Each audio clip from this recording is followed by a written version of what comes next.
ሰላም ሰላም እንዴት ናችሁ አድማጭ ተመልካቾቼ ደህና ናችሁ? እኔ ደህና ነኝ እግዚአብሔር ይመስገን። ዛሬ ግጥም ነው የማቀርብላችሁ። ግጥሙ ሀሳቡ ስለ ተቀዳሚ ሙፍቲ ሁላችንም ስለምንወዳቸውና ስለምናከብራቸው አባታችን ተቀዳሚ ሙፍቲ ነው። የሁላችንም እንደምናውቀው በህመም ላይ ነው ያሉት። እግዚአብሔር ይማሮት ማለት እፈልጋለሁ።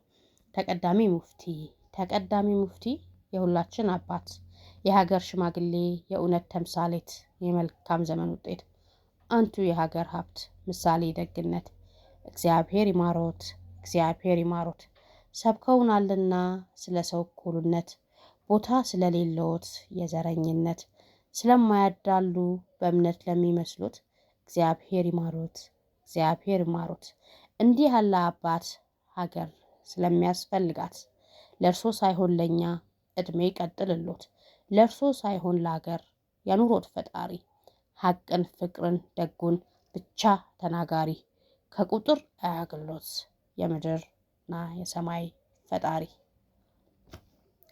አመሰግናለሁ ስላዳመጣችሁኝ አመሰግናለሁ። ግጥሜን ከወደዳችሁት የዩቲዩብ ቻናሌን ላይክ ሼር ሰብስክራይብ በማድረግ መልእክቴን ለሌላ አድርሱልኝ። ተቀዳሚ ሙፍቲ ከልቤ እግዚአብሔር እንዲምሮት እመኝልዎታለሁ። ለእርሱ ያለኝን ፍቅር መግለጫ ቃላት የለኝም። የሁላችን አባት ኖት። እግዚአብሔር ይማሮት።